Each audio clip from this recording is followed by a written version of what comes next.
How to send money from Wise to GCash. Let's go. As of now, walang laman pera GCash wallet ko. Ang gagawin natin ay we will transfer our Wise money to GCash. Unang gagawin ay buksan natin ang Wise app. Click Home, then tap Send. Then it will load, and you will encounter two possible scenarios. Scenario A and Scenario B. So in Scenario A, once you click Send, mapupunta ka dito kung saan you will be asked to enter the amount you want to transfer from Wise to GCash. And after entering the amount you want to send, you will be asked to add a recipient. Meanwhile, in Scenario B naman, it is in reverse. Once you click Send, you will be asked to add recipient first. Punta ka dito kung saan you will be asked magkano ipapadala mo na pera from Wise to GCash. So since most of us, if first time ka sa Wise, based on experience, start in Scenario A, I will explain how to send money from Wise to GCash using Scenario A. In Scenario A, once you click Send, mapupunta ka dito kung saan you will be asked to enter the amount you want to transfer. Paalala lang pala, since we are sending money from Wise to GCash, need naka-PHP ang pera na iyong isesend because GCash only accept Philippine peso. To make sure naka-PHP matatanggap sa GCash, dito sa recipient gets ay dapat naka-PHP. To change it to PHP, simple click this down arrow, then pupunta ka dito.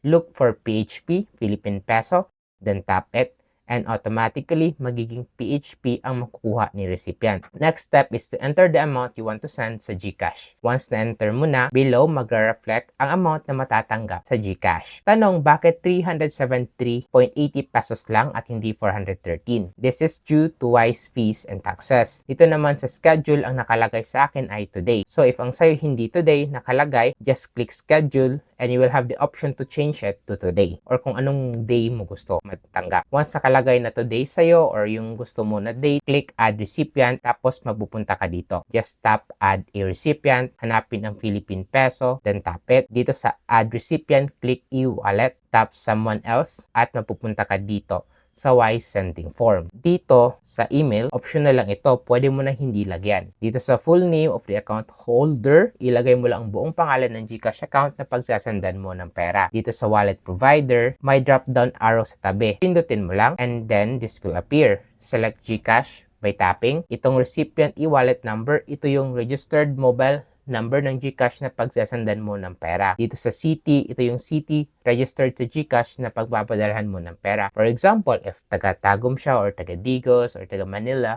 ilagay mo lang dun kung anong city niya. Then click continue. Tapos you'll be asked for your reason sa transfer. To answer, click this drop down arrow, then select your reason in transferring the money from Wise to GCash. Kapag nakapili ka na, katulad ko, tap continue, then double check mo kung tama na ba lahat ng info na ilagay mo. If may typo ka, you can click this arrow sa itaas para ma-edit mo pa. If tama na lahat, click confirm and send. Enter your password here to approve your transfer. Once na-enter mo na, click approve. Then makikita mo ito as a sign na nagpa-process na pag-send ng pera. Hence, after a few seconds lang, matatanggap ng pera sa GCash as you can see sa notification. So to double check, makikita natin sa GCash wallet ko kung saan 0 pesos ito kanina, ngayon 373.80 pesos na. Tanong, paano kung ayaw masend ng pera from Wise to GCash? In that case, you can message me at my FB page or Instagram tulad ng ginawa ng aking mga subscriber at FB followers. Di ba napakadali lang? So since umabot ka sa end of video ito, if you're planning to buy a power bank at gusto mong maka-discount, maglalagay ako ng affiliate link dito sa video kung saan if you use my affiliate link in buying your own power bank, magkaka-discount ka ng up to 25%, cap at 600 pesos, minimum spend of 200. So if you want more videos like this, don't forget to like and subscribe. Yun lang, see you in my next video. Let's go!